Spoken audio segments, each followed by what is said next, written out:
right, man. I found this interesting. I just start seeing things, right, on X. So X is a good place to be for news. So I started seeing things on X.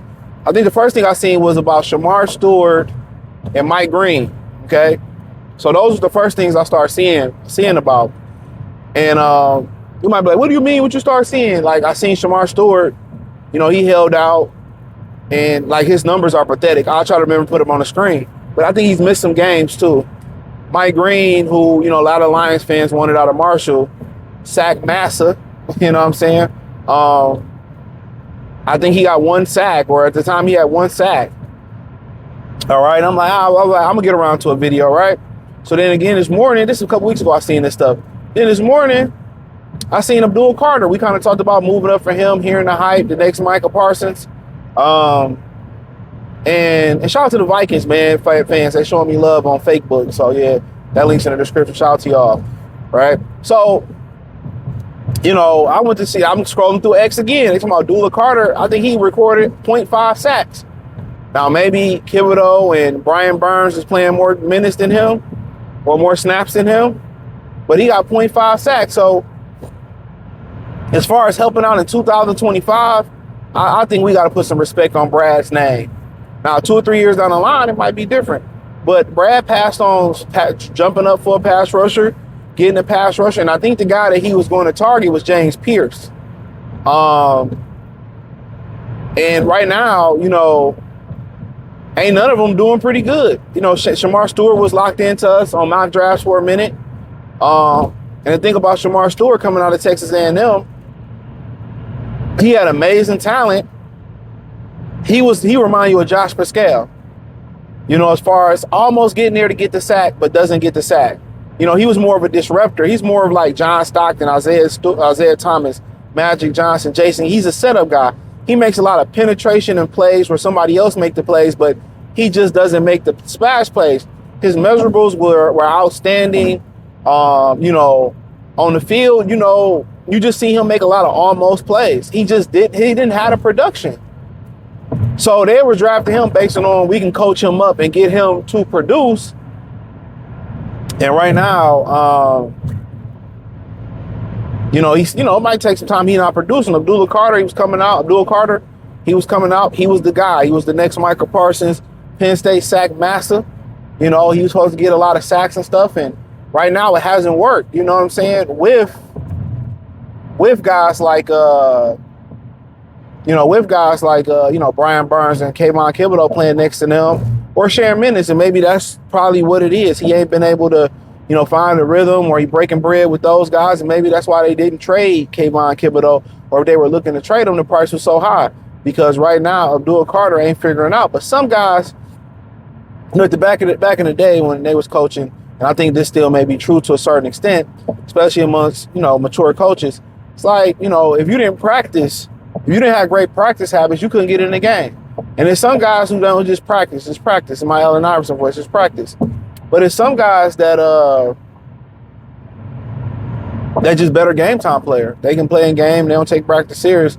So sometimes you got to let young bull like Abdul Carter, you got to let him go. You know what I'm saying? You got to let him do his thing. But so be it. You know, James Pierce, I think he recorded a sack. So a lot of the guys that we should have got, fans was complaining about, they haven't been productive. And let me say this, that Ahmad Hussein guy that's on our team that we just signed back to the practice squad, which he could have went anywhere else in this world. You know what I'm saying? He said he chose to stay with Detroit and sign the practice squad. Hey, you can't tell me that if he got quality production, production time, you can't tell me that he wouldn't have reported a sack or a sack and a half, especially how injury are. He couldn't get a sack. He couldn't get a sack and a half, 2 sacks maybe. So, you know, Brad Holmes looked to be right as far as looking for immediate help from pass rushers in 2025. You know, I know people might talk about Tyleik Williams. What would you expect? DJ Reader healthy, Aleem McNeil healthy. Of course, he's not going to, you know, really be in that rotation, but he played well. He played well this season, you know, when, you know, my man was out. So it's going to be a learning curve. He's not a sack master. But for those people wanting them to get a sack master or a good edge, a lot of these guys in the middle of the season and maybe down the stretch, it'll click and a light bulb will come on. It hasn't come on yet, and the Giants are not winners, and the Bengals are not winners. They could make the playoffs with Joe Burrow possibly coming back. The Atlanta Falcons ain't winning right now.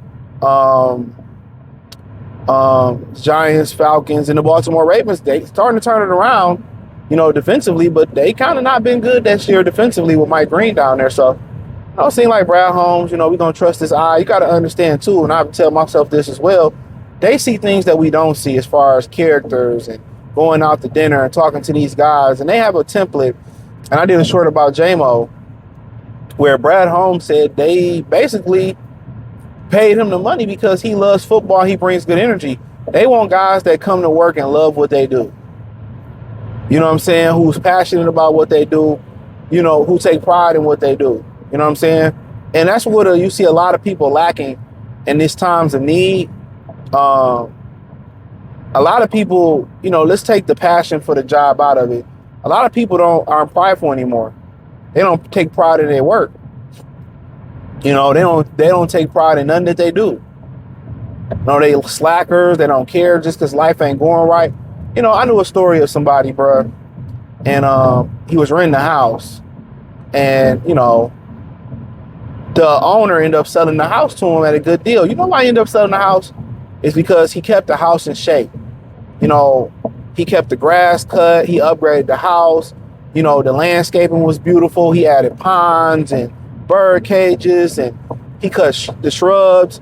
And the owner was like, you know what, man, the way this man, took care of this house, the way he took care of the house, I'm going to sell it to him because, when you selling a house, you can sell it to whoever the fuck you want to sell it to. Excuse my language.